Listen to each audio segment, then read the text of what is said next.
hello everyone সকলোকে স্বাগতম মোৰ যেহেতু সাবস্ক্ৰাইবাৰ নাই যি 2 3 4টা মান আছে সকলোকে মানে স্বাগতম জনাইছো আৰু কেছটো হল এতিয়া বাৰিষাৰ বতৰ আমি সকলোৱে পথাৰত যাব লাগিব হেতু কাৰণে ৰাতিপুৱাই উঠি আমাৰ মানে ডেইলি ৰুটিন হৈ গৈছে কি আমি পথাৰত চা নিব লাগে ভাত নিব লাগে ভুই ৰুব লাগে বাস এতিয়া আমি চাহৰ কাৰণে ৰেডি কৰি ললো जुगाৰ এয়া ভাত যেহেতু নিয়া মানুহ নাই হেতু কাৰণে আমাৰ বদ ডেকা মানে আমাৰ হাজবেণ্ডৰ দাদেকে মানে লাঠি জুং লৈ হলে পথাৰত মানে ভাত লৈ যাব ৰেডি হৈছে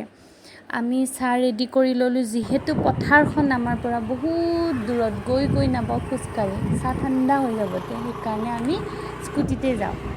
ইমান গৰম টিপতি লৈ ভয় লাগে গাত লাগি যায় বুলি তথাপিও যাও আৰু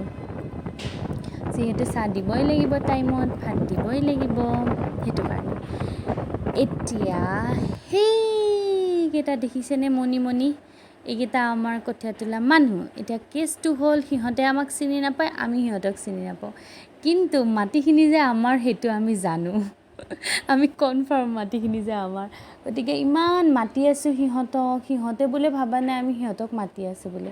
লাষ্টত মানে ফাইনেলি লাহে কৰি আহি থকালৈকে তেতিয়ালৈকে মই নিজৰ ভিডিঅ' কৰি ললো অলপ ভাল লাগে নহয় পথাৰত গৈ নিজকে হেউজিয়াৰ মাজত ভাল লাগে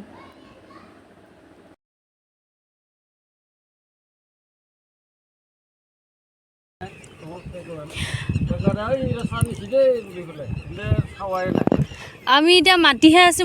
আছো আহাই নাই লাষ্টত নাম কবা লাগা হৈ গৈছে কাৰ কঠিয়া বুলি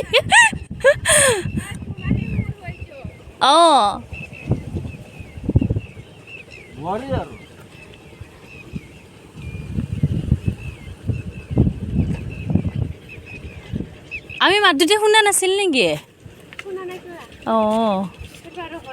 হয় না নহয় আমি হাত টুপিয়ে আছো দেখোন দেখা নাই নাই আর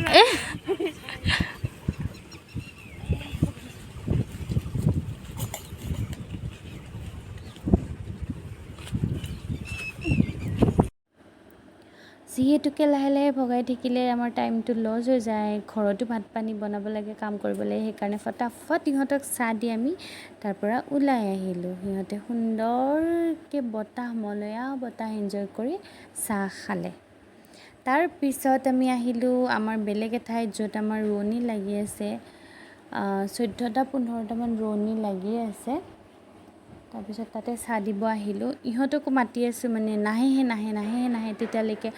প্ৰাকৃতিক পৰিৱেশ এনজয় কৰি আছো আমি মোৰ জাজনী আৰু মই দুইটাই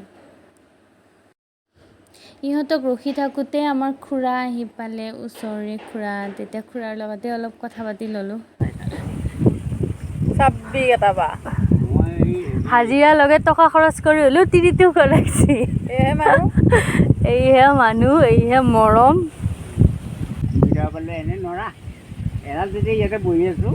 চিন্তু কেনেটো এইখিনি থিয়া আছে এটা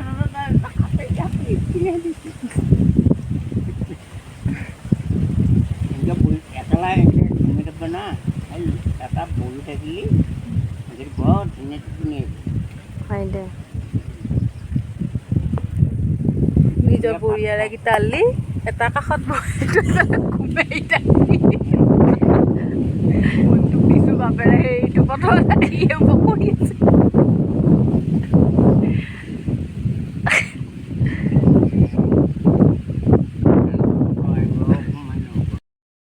এটা আহি ঘুমে আছে ঘৰৰ পৰা টাইম টু টাইম খোৱা বস্তু দিবা লাগে বিৰাট কাম কৰি থকা হান পাই আছে পথাৰত আইফালে ঘুমাই আছে ঘৰত কি হাহাকাৰকে পথাৰত আহি এই অৱস্থা